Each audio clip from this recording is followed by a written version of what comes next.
1 Bull Mania. We're at Ford Field in Detroit.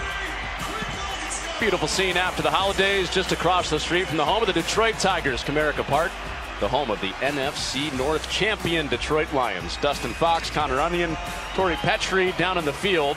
And Bowling Green had the advantage in yards and led by a point in the first half. Yeah, started out fast and really started out fast with the clutch delivery of the day brought to us by Chipotle. It was O.J. Hilaire, who was absolutely phenomenal in that first half. Didn't know how much action he'd see, but the first drive of the game, O.J., they call him Juice. He showed a little juice on this play.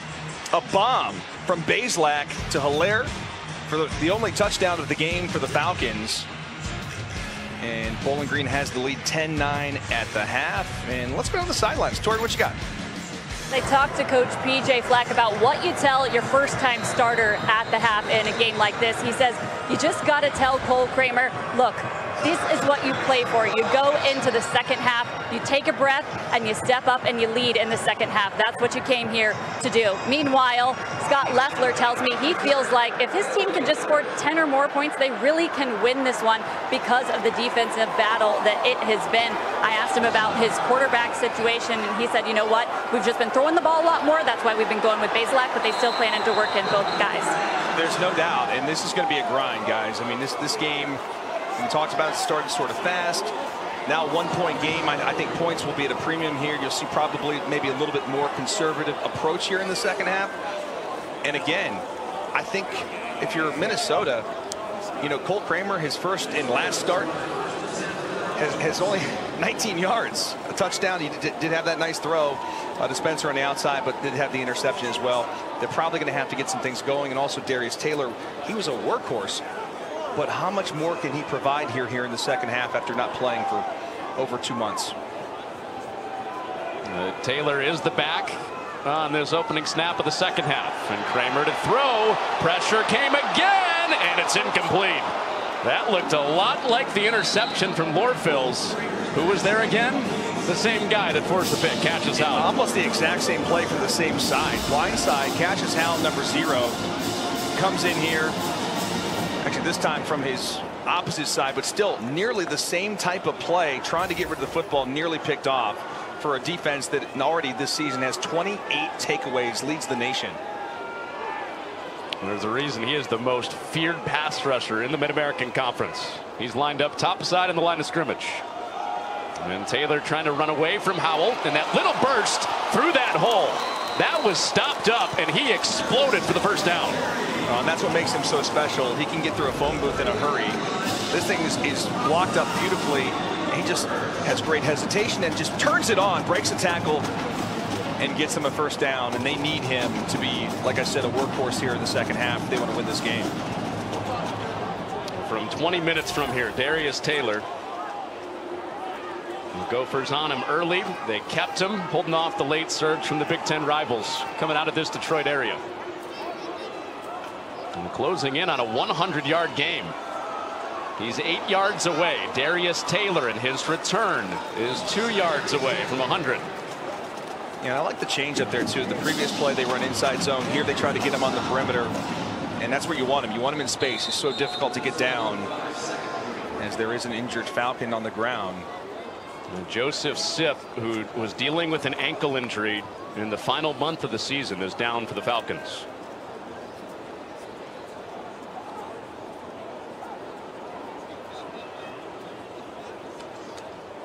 Back to Detroit right after this with Joseph Sipp injured.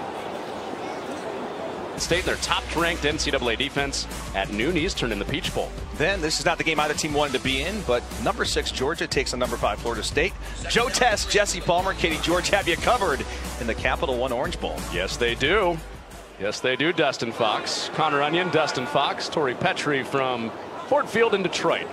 It's a 2nd down and 3 for Cole Kramer in this offense, and Darius Taylor just cartwheeled his way for a first down and over the century mark in yards on the day. They've run 33 total plays, Minnesota has, and Taylor has touched the ball 21 of those plays. Just incredible. He's a star. Talk about being a bell cow. He's a stallion. All the superlatives. All the superlatives. This is his 6th college game. It's the 4th college game he's gone over 100 yards. Barely touched the ball in the season opener against Nebraska. They found out very quickly that this guy was going to be very good. Another first down for Darius Taylor. You know, Minnesota lost their all-time leading rusher, Mo Ibrahim, after his great career heading into this year. And the question was, without Tanner Morgan, without the offensive coordinator, Kirk Ciarrocca left to Rutgers. Greg Harbaugh, Matt Simon took over. And it's been a run-heavy, bruising type of look that we've become accustomed to with P.J. Fleck at Minnesota. Well, it may change next year with Max Brosmer transferring in from New Hampshire, the prolific passer at the FCS level. Play fake to Newbin, and that was knocked down. Hands on it at the line. Rosser was in close. So is De'Aaron Kelly and Jordan Porter. I think they're lucky because if that were not tipped, there could have been pass interferences. Jalen Burton went through the back of the wide receiver right there. It could have been an easy pass interference call. We've seen a couple of downfield shots for Kramer, but not much. Well, you really haven't needed to with Darius Taylor playing the way that he has. Taylor out of the game at running back, and this is the first carry for Jordan Newbin. They have multiple backs that can hit you big, and Newbin with an explosive run for a first down. Well, you said it earlier, partner. Newbin, whose brother, of course, is Tyler Newbin, now getting some more run here in this bowl game. See, 5th on the depth chart at one point, running back, and now, man, getting great opportunity here in the Quick Lane Bowl. So there's Tyler. Yeah, there's Tyler Newbin. Getting ready for the NFL draft. And Taylor patiently bouncing and hurdling his way. There are not a lot of backs that can do that. First down, Darius Taylor, 1st and goal, Gophers. And the thing you love about him is his patience. Here's a look at Tyler Newbin and what he's done. The All-American, 13 career picks, most in school history. He's done it all. As part of the heart and soul of this great defense here for many years at Minnesota. Looking on, supporting his brother today. Younger brother Jordan had a carry to get the Gophers down here, but sticking with Taylor down in 1st and goal. Feeding Taylor. And that looked like it was headed for a tackle for a loss, and he finishes forward again down at the 2. You can see it from the body language. He's nodding. He's getting up quickly. He is feeling really, really good being back on the field. I just can't imagine how many fans he has here, family members, folks from the Detroit area. This is a homecoming for Darius Taylor in his first game back, as we've talked about in over a couple of months, and boy, has he showed up. Well, Bowling Green just subbed about its entire defense. They look gassed, trying to figure out how to stop him. Darius Taylor. An absolutely loaded formation weight-wise forces the Bowling Green timeout. First time out of the half. Bowling Green, full time out on the field. They were gassed. They had to sub. And Scott Loeffler and Bowling Green trying to figure out Darius Taylor's on the doorstep. See the recognition at the stadium early for their efforts in the classroom. Bravo. 10-year celebration. Touchdown for teachers in collaboration with ESPN. Connor Onion, Dustin Fox, Torrey Petrie at Ford Field. We're at 2nd and goal for the Gophers. Trying to punch in their first touch on offense in the 2nd half. Heavy package in here for the Gophers. They're going to go quick. And you know it's going to number 1. It sure is. Darius Taylor submarining, and he won't get there. He was stuck at the goal line. Joseph Sipp, who was down injured early on the drive, put a pop on Taylor to keep him from the end zone. But what an effort by Darius Taylor. He goes airborne, and he never goes down. And then he just keeps, like, as you said, it was a good term, submarines to try and fight in there to get into the end zone. Kind of a dangerous play, if you ask me, for Taylor, but what great effort. They're going to mark him just about the 1-yard line. And to me, no matter what happens here on 3rd down, you're going for this if it gets to a 4th down. And tush push formation. Here comes the scrum. Kramer Did he have enough on 3rd down and goal? Boy, the officials coming from the side.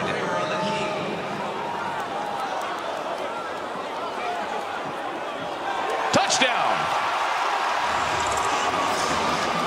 The fiance of Cole Kramer. Katie Miller looking on in celebration. 1-yard touchdown for her future husband.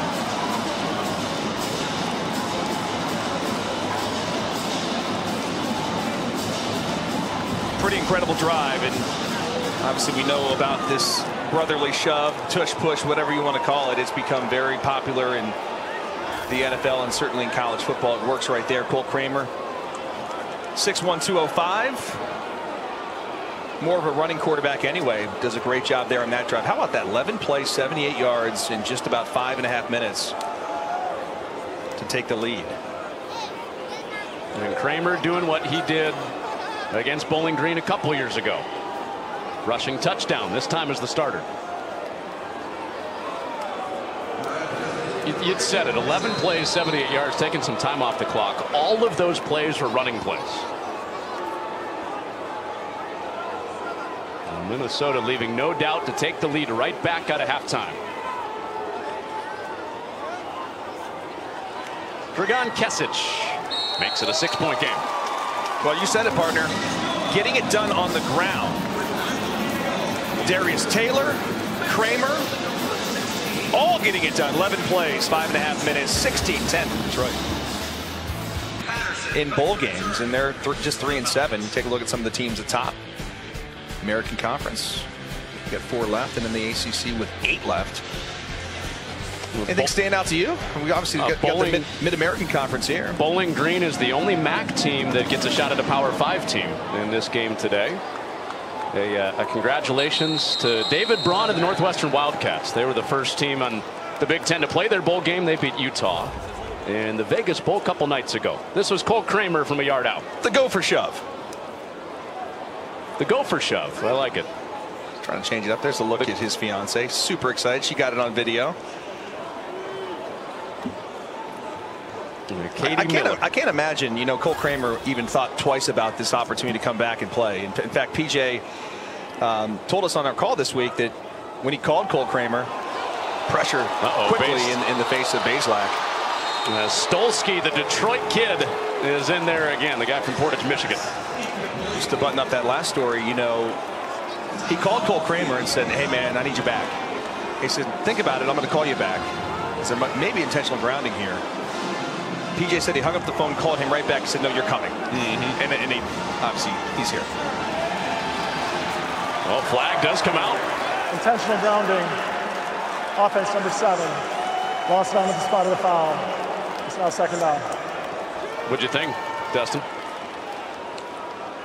Probably have to see a replay if there was a back in the area. I mean, you've got Harold Fanning right there in the middle of the screen. They're trying to, they were trying to set up the screen to Fanning. Fannin was eligible and was, yeah, I mean, he was trying to get in the area. Yeah, I mean, I understand the frustration from Coach Loeffler there, because I've seen way worse egregious calls that were not called.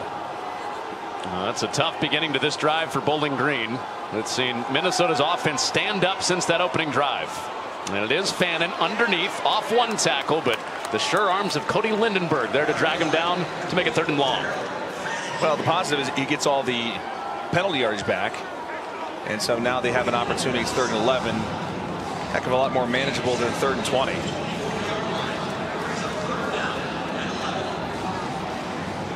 Now, let's see if Allaire gets more involved here again, as he was early in the first half. That's number 1. He's right there on the hash mark, bottom of your screen. The middle guy in the trips for Connor Bazelak on 3rd and 11. Joyner coming from the top side, his 2nd time getting home today.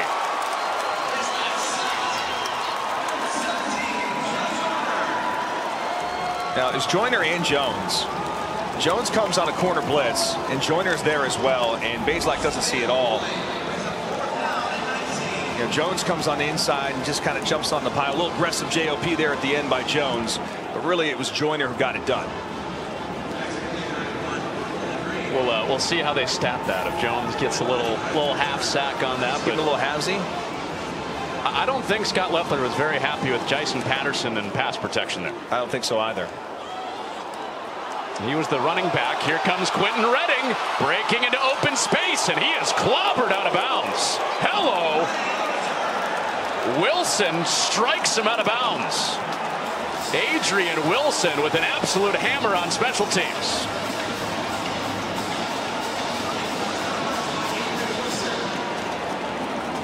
Boy, Wilson was an absolute missile on this play. Watch 34.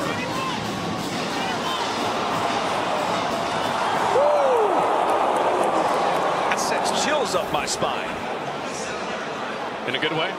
No. I mean, yeah, that wasn't me.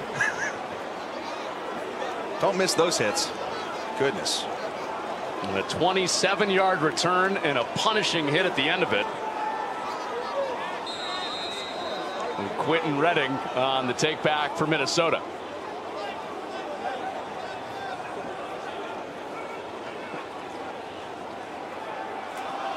Darius Taylor over 100 yards into the day and into the scrum for a short gain on first down. He got 2. Full audio here. How about this?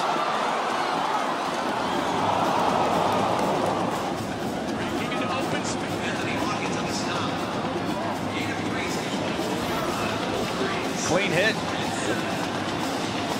Saw Charles Rosser with the big special teams hit in the first half for Bowling Green. They are bringing it with their coverage units.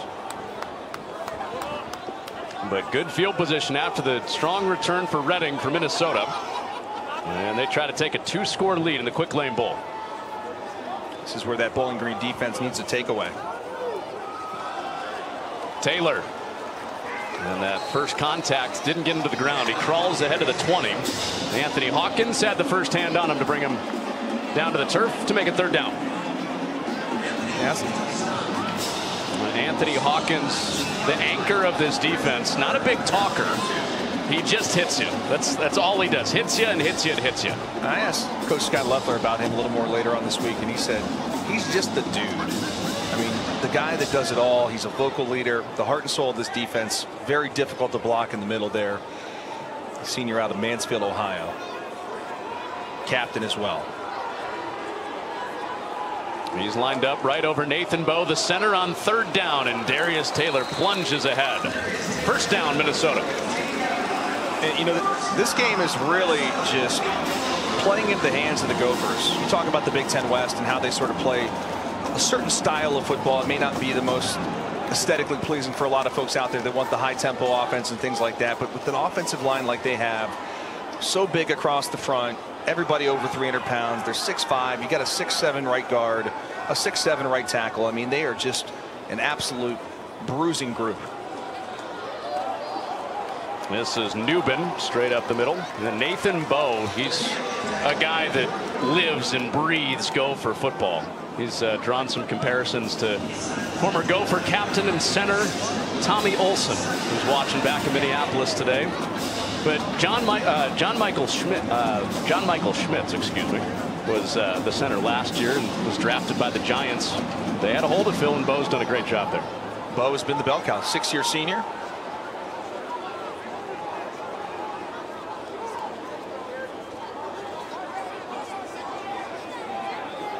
All running out of halftime for Minnesota. Another run. Another Taylor run, and he's knocked back. Lorfils had a pick earlier. Cut him down. Here's Torrey. Guys, you were just talking about center Nathan Bowe. This kid grew up in Minnesota. His family are Gopher fans. He always wanted to play there.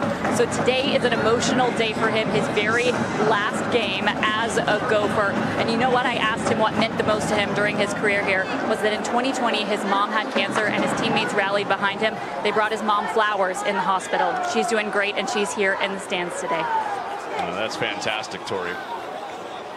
Nobody loves the Gophers more, according to PJ Fleck, than Bowe, their big center. On 3rd down, Kramer to throw it. He hits the edge, and it's a touchdown. Jamison Gears in for 6 for Minnesota.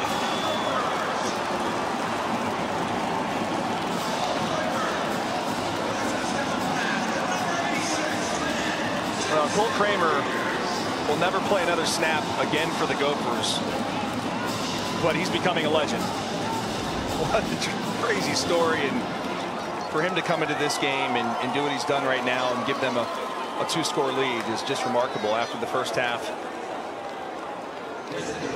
just threw 19 yards in the first half, but right there, his second touchdown pass of the game. Set up by excellent field position with the punt return, and they cap it off. Well, moments that Cole Kramer grew up in the parks of Eden Prairie, Minnesota, dreaming of. Throwing spirals. In the shadows of the Minnesota Vikings. That's right. Pretending that he was Adam Weber in the backyard. And Kramer gets to be the guy that legends of Gopher past and Gopher future watch today, and he has delivered a 2-score. Just look at that discrepancy with the rushing yards. Gophers have just dominated on the ground, and we talked about, highlighted those offensive line, and those dudes deserve a lot of credit for what they've been able to get done here, especially so much here in the early portion of the third quarter. Well, hey, our next NFL matchup is Saturday night. It's Jared Goff and the Lions, the NFC North champions, taking on Dak Prescott and the Cowboys in a big NFC matchup. Joe Buck, Troy Aikman, they'll be in Dallas. 2 playoff teams going at it, 8 Eastern, 5 Pacific. ABC, ESPN, ESPN2, ESPN Deportes, and ESPN Plus. Is this the year they hang a banner in Ford Field? They're going to get an NFC North banner. But you know what I meant. I know. The big banner. They could. Are we going to leave that rhetorical, or are we going to no take on that? I just want to see an NFC title game where it's Stafford versus Goff. That'd be sweet. I think both teams have gotten the most out of that trade, by the way. Yeah. Well, Connor Bazelak, the intentional grounding penalty, that was huge. Set Bowling Green back on their last drive. I mean, potentially a 14-point swing. They get the great field position and then get the touchdown off the penalty and the great punt return. Bazelak slides down, didn't want any part of a hit from Cody Lindenberg. And here's what you're seeing now is this Minnesota defense is just kind of smelling a little blood in the water. You know, they know that the Falcons are going to have to press here a little bit, try to take some shots down the field to get back in this game. And the clock is not their friend. I mean, you can see all these dudes at the line of scrimmage, and they're bringing pressure almost every snap. Bazelak, plenty of time. Still time. And Strigo had the footsteps in the ear hole of Bazelak and finally forced that out. How about the coverage downfield? Nowhere to go. Yeah, that was great coverage in the back end. I thought for a moment Ibrahim was open, cutting across the quick lane logo at the middle of the field, but there was no way that Bazelak was going to be able to make that throw, especially rolling to his right, coming across his body. There's a look at Danny Collins. The understudy of Joe Rossi, who took the Michigan State defensive coordinator job a couple of weeks ago. Collins, who went from ball boy in this game in 2011 to GA in 2018 to calling the defense in 2023. Bazelak on a third down hits the guy that's been money for him all day. Odoo Hilaire with a massive relieving first down for Bowling Green. I think relieving is a great way to put it, because this offense has really struggled to start this third quarter. Sacks, penalties, and now all of a sudden you finally find Hilaire once more. Let's see if this can get the Bowling Green offense some momentum maybe here. It was a 15-yard gain, another explosive catch for Odoo Hilaire. And 6 for 119 already for O.J. Hilaire. And Bazelak pulls it out of the belly and runs away from Jones. And Kerry Brown ropes him after a short gain.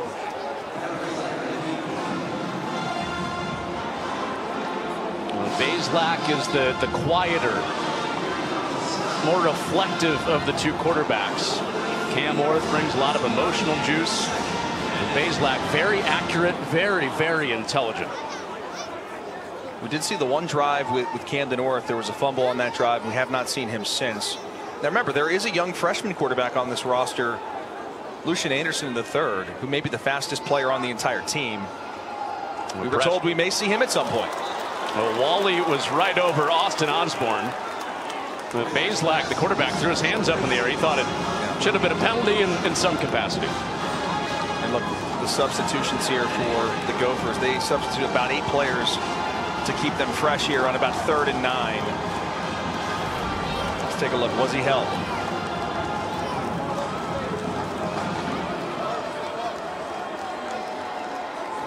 Justin Wally right there with Osborne. You didn't think so, did you? Yeah, it was close.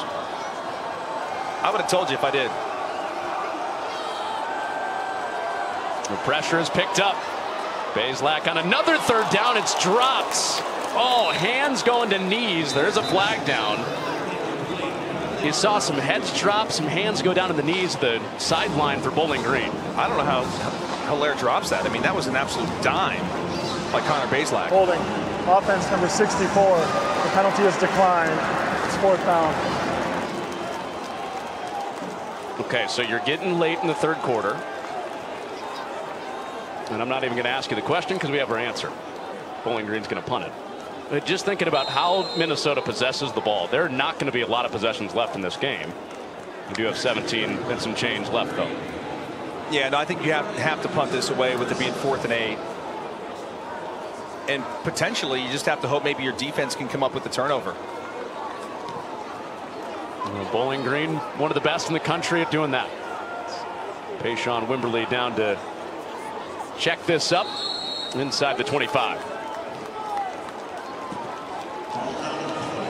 Well, there was one true score for the Bowling Green offense. That was on the first drive, and then it was a turnover that set up the second score. So it really does. I'm with you. It does feel like that has to happen if Bowling Green's going to come back.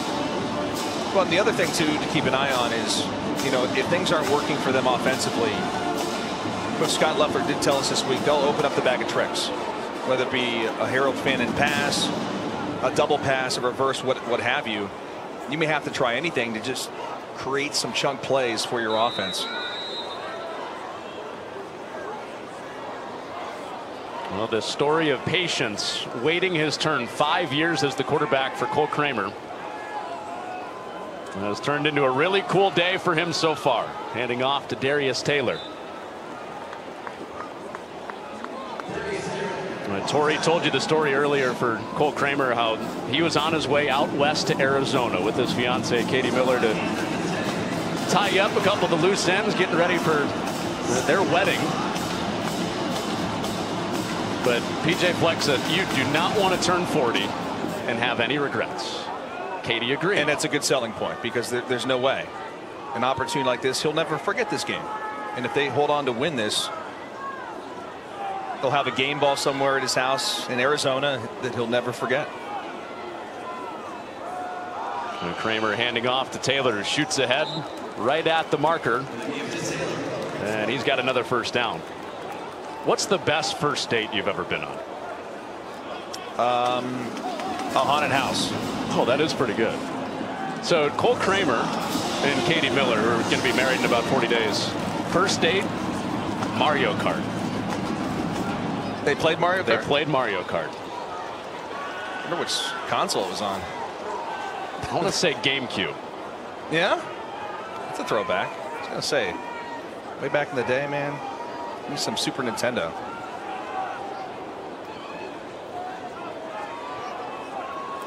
On first down, Kramer hands off again, and Taylor may have just run out this third quarter. Well, Katie was bold. She was the one that actually reached out to Cole, messaged him on Snapchat, making the first move. A couple of Mario Kart dates later. I feel like you know way too much info about this relationship. You know what's a great resource? That, are you going to be ordained and marry them, or what? That wedding website called The Knot. It has their whole love story on there. That's fantastic. Well, he's a quarter away from being the hero. Kramer with 2 touchdowns throwing. Quick Lane Bowl with Dustin Fox, Connor Onion. Let's go down to Tori Petrie on the sideline. Coach, you told me you wanted to get off to a hot start in the second half, and you certainly did. What did you see that was clicking from your offense in this second half? Just control the line of scrimmage. You know, get some big runs by Darius and then JoJo Newbin. So guys are moving the pile really well. And then on defense, got pretty stingy. Came after him a little bit and got some pressure on the QB. What do you need to do to hold on to this one? We got to find a way to be able to run the football and control the line of scrimmage for the next 15 minutes. Thanks, Coach. You got it. Kramer, first play of this fourth quarter, incomplete. Daniel Jackson had a step on Ferguson. It'll be third down. Haven't seen a lot of throws down the field from Cole Kramer. That one was pretty well thrown. Had a step on the defender on the outside, Daniel Jackson. See number 9. And I don't think Bowling Green even expects him to take shots down the field. It's been all running here, especially in the second half. That may have been the first pass of the second half. With the one